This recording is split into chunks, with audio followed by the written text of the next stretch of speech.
What's going on, everybody? Welcome back to another video. Today I'm going to be talking about The Hollow. So this movie I picked up a little bit before October.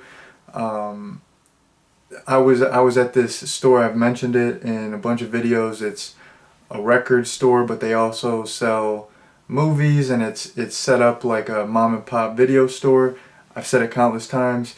But anyways, before October, I popped in there, saw if I could find some, Halloween related horror movies, and I picked up this movie as well as Jack-o'-lantern, which I already reviewed on the channel. And I don't know, like for some reason lately, whenever I've been shopping at that store, I always get movies that kind of follow a similar theme. So, that one had a gentleman with a jack-o'-lantern head on the cover, and this, has the Headless Horseman with the jack-o'-lantern head, and they both came out in 2004.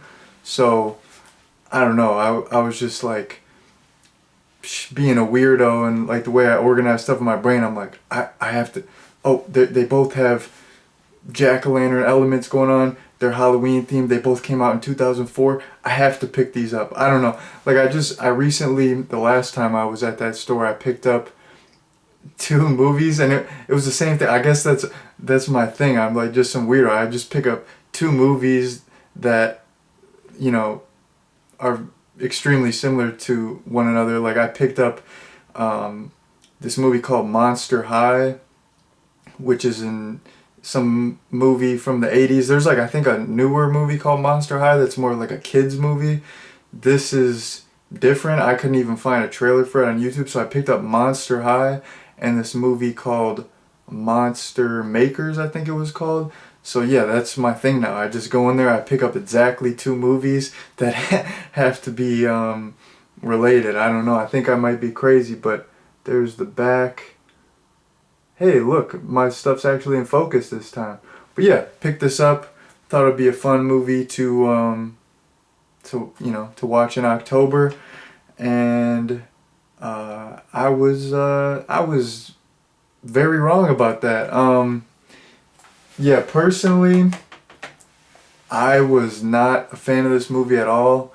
I didn't go in with high expectations. It's a made-for-TV movie. It originally aired on ABC Family. Nothing against made-for-TV movies. There's a lot of made-for-TV movies and direct-to-DVD movies that I really enjoy.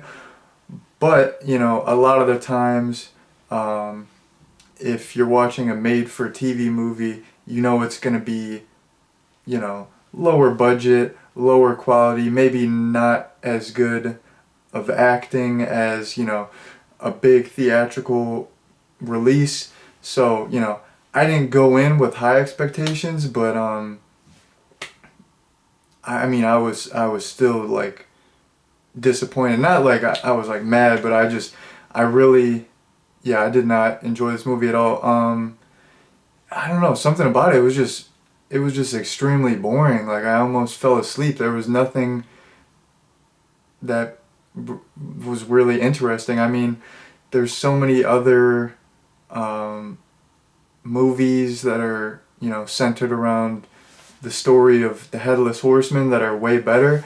And I don't know, the thing about this is, it was more of a teen drama than a horror film. It was like 80% teen drama with like 20% horror elements sprinkled in.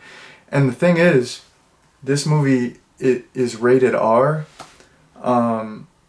which is cool. I'm a huge fan of like R-rated horror films or R-rated films in general. But I mean, I don't need to watch an R-rated movie. I could watch a PG movie and have a great time.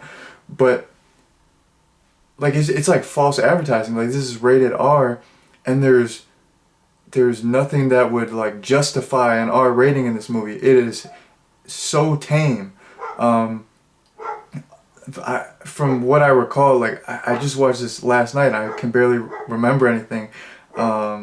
because I was just so tuned out. It's not like I was like doing other stuff. I was like trying to pay attention, but I just couldn't get into it. But yeah, I feel like all the kills were pretty much cutaways, and there wasn't any swearing. Not that there needs to be, like I said, but I don't know why this was rated R. Like, there was one sexual joke that I recall. The main guy, Ian, and the main girl, Karen, they're like in school talking to a teacher, and they make like one sexual joke or reference.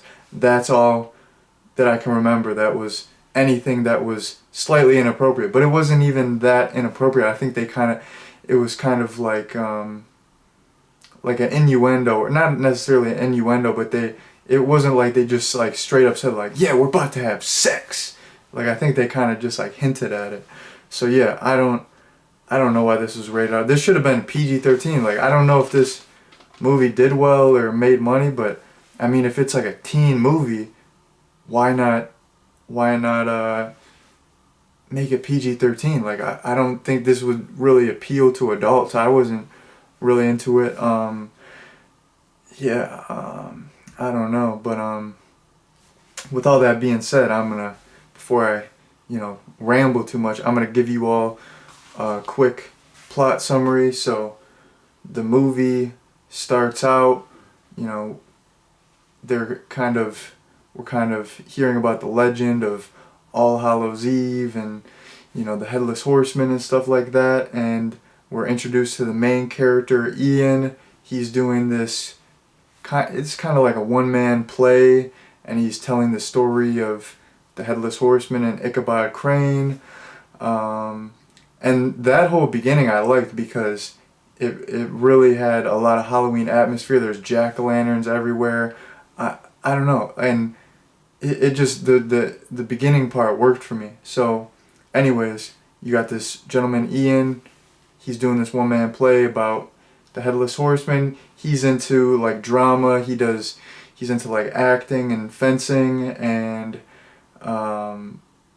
there's this other character, Karen, who is like kind of dating this guy Brody, who's played by Nick Carter. Karen's played by the girl from the Big Bang Theory. So yeah, there's like a lot of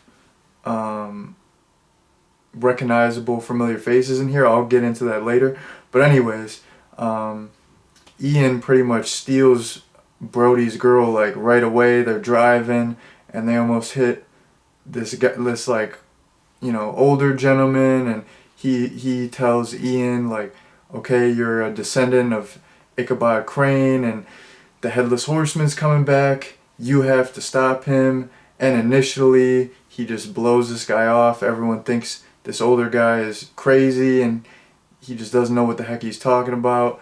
And there's because part of it is there's like a lot of fake outs where Brody, he's kind of like the a-hole character, and he's always pulling pranks on people. There's all these fake outs, and he'll dress up as the Headless Horseman and he'll scare people. So throughout the movie they're just like, this is BS, there's no real Headless Horseman. Brody keeps pranking us, it's probably just him again. But eventually they are confronted with the real Headless Horseman, and they all kind of set their differences aside and work to defeat the Headless Horseman. So that is the basic plot. And I mentioned there's a lot of familiar faces in this movie. So I already mentioned you got the girl from the Big Bang Theory, you got Nick Carter from the Backstreet Boys.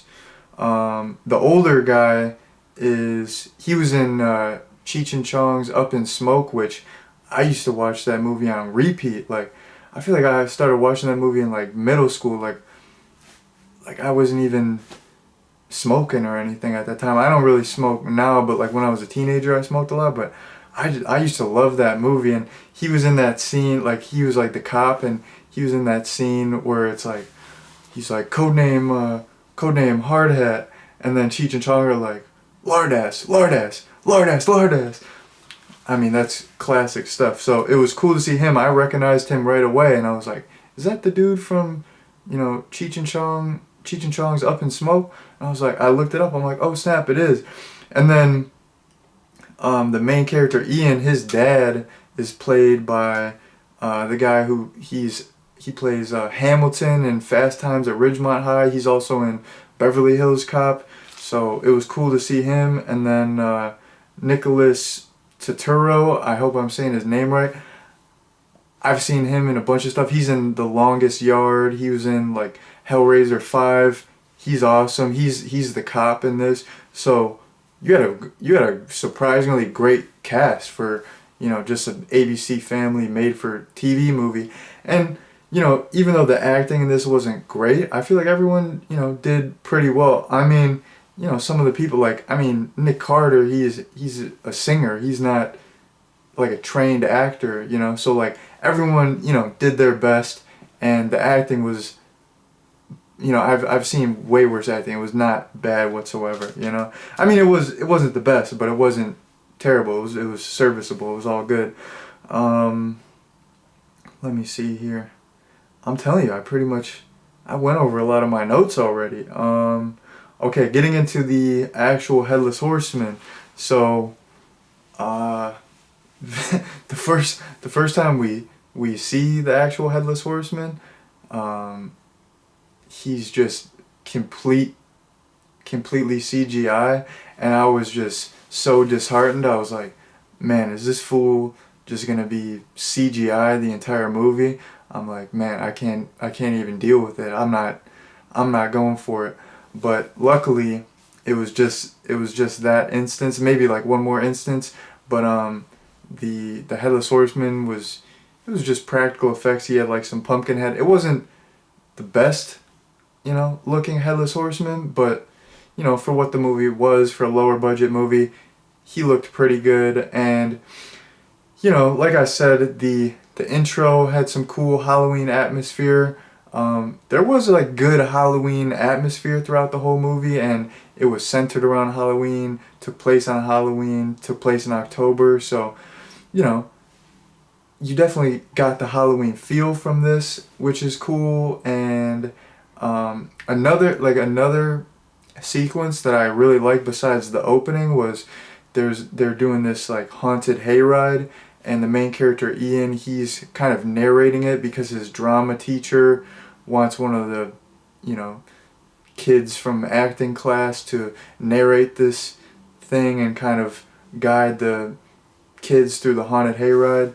And he's doing that, and I don't know, you have all these like people in costumes, and they're scaring the kids, and then that's when the Headless Horseman first arrives, and the characters realize it's the real Headless Horseman, because like I said, when you see him in the beginning, he's CGI, and he picks off, like, he like takes out this couple of teenagers, but the other characters don't get to see the Headless Horseman. They're just like, why aren't our friends back? Where are they? Who knows? Ooh, I don't know. But yeah, during the hayride sequence, you actually get to see the real Headless Horseman, and Nick Carter's character Brody, he's there as well, dressed as the Headless Horseman. So like they know for sure. They're like, okay, it's not Brody. There's another Headless Horseman here. It's the real deal. And yeah, like I said, everyone was in costume in that sequence, and it just had like a really good Halloween feel. I actually really liked that sequence, but I don't know. A lot of this movie, most of this movie I did not like, honestly. Moving on. So, man, Ian's dad in this movie was just a complete a-hole. So, you know, Ian, he's into acting, he's into fencing, which is cool. You know, he's into what he's into. His dad is the football coach, and he like won't go to any of his acting performances, and he just constantly pressures him to play JV football. He's like, play football, man, you gotta, man, quit all this fencing BS, quit all this acting BS, you gotta, man, you better show up for JV practice, show up for the JV game. Like, he's just such an a-hole, like trying to force his son to, you know, do all this stuff he doesn't want to do. He can't just accept his son. Like, his son's cool. He's straight macking on that chick Karen. I mean, he's probably mad good at fencing. He's like killing the game with the acting stuff. So I mean, his dad is just a player hater, to be honest. Like, I don't know, man. He needs to get a life. I was like hating on that fool. Like, I was like, man, just like let your son live, my guy. Like, your son's cool. Like, he's not. It's not like he's out here doing drugs or, getting arrested. Like, he's like, who knows? Maybe he'll get an acting scholarship. Maybe he'll become a big time actor. Maybe he'll get a fencing scholarship. Maybe he's mad good at fencing and he sucks at football. Like, yeah, I hated that dad. He was the worst. And this was the nail on the coffin. Okay, so Ian, he wanted his parents to tape. There was like a John Carpenter film marathon going on, which was a cool reference. I like that. That, like, once they said that, I was like, let's go. Even though I didn't like this movie, I liked that they were talking about a John Carpenter film marathon. And, his mom is super nice. She's taping all the movies for him. And then his dad just changes the channel, won't even film the John Carpenter marathon for his son. That to me, that is a sin. You don't not tape John Carpenter movies for your son. Like, if your son is into John Carpenter movies, you encourage that. You're like, okay, I'm gonna tape all of them. Like, my son's into cool movies. My son's into a cool director. We're taping everything. We're taping Prince of Darkness. We're taping Halloween. We're taping, The Fog. We're even taping Ghosts of Mars. Because that movie still slaps. I don't even care what people say. We're taping it. So, I mean, I hated this kid's dad when he was like trying to force him to play football and not showing up to his acting performances. But when he didn't tape the John Carpenter movies for him, I was like, man, this dude's gotta go, dude. This dude, man, this dude is really grinding my gears right now, man. This dude, man, if the dad in this movie put me in a self-defense situation, oh my God, it would be over, dude. It would be on site. You don't play around when it comes to John Carpenter movies, my boy. Come on, get with the program. But yeah, I had to get that off my chest. That just irked me. Like, I'm not gonna tape the John Carpenter movies. Come on, man. Come on. All right, and then this is the last thing I have written down. But the main character Ian, he was a straight Mac, dude. This dude was a player. He just came through in like the first 15 minutes of the movie. He just came through and stole Brody's girl right away. He was just flirting hard. He was just smooth with it. He was subtle with it. He was just getting straight to business. Like, baby girl, let me take you out. Let's go get a coffee, baby. And I mean, that girl, the girl from Big Bang Theory, she's, a beautiful lady. So, I mean, he just stole, like, the captain of the football team's girl right off the bat, hecka smooth with it. And then throughout the movie, she's just not even messing with the other guy. She's like blowing the Brody guy. She's just blowing him off. She's like, man, you're just an a-hole. You're pranking people. You're so full of yourself. I'm trying to get with Ian. He's cool. He's sensitive. He does acting. He's interesting. He's mysterious, So, I mean, I just appreciated the fact that this dude had mad game. I need to get on his level of game. I need to be a player like that. Just swoop in, steal people's girlfriends, and take them for coffees. Like, that's what I'm trying to do. Maybe I don't have to steal someone's girl. Maybe I could just holler at some single women. I don't know. But I mean, man, that dude had some. He had some game. So I'm just kind of mentioning random stuff, but that was kind of the stuff that I appreciated because, like I said, like the story was not good. All the teen drama stuff I didn't really care for. The horror elements in this were not really good. So, I had to mention the couple little things that I enjoyed or the couple little random things that I noticed. But that's pretty much all I have to say about this movie. In terms of a recommendation, I would not recommend this. I'm not hating on this movie. Like I said, there's some good, it's got a good cast. There's some familiar faces. There's, you know, some cool Halloween atmosphere, but there's so many better movies to watch around this time of year. There's so many better movies that are centered around the Headless Horsemen. Even there's so many better teen dramas. Watch it. I mean, speaking of Fast Times at Ridgemont High, I'd rather, if I'm looking for a teen drama, I'll watch Fast Times at Ridgemont High. I don't know. I mean, that doesn't have any horror elements, but I mean, neither does this movie, so what the heck. But yeah, I would not recommend this movie by any means. I mean, yeah, what, I don't even know if that makes sense by any means. Yeah, whatever you do, don't watch this movie. If you're curious, just stop, think about it. Think about what you're doing. Think about all the good movies you could watch. Don't watch this movie. I don't even think this movie's available. I'm probably the only one in 2023 who's still watching this movie. So yeah, not hating, but I would not recommend this movie at all. Don't watch it. But with all that being said, I'm gonna end the review here. I don't have anything else to say. So thank you all very much for watching, and peace out.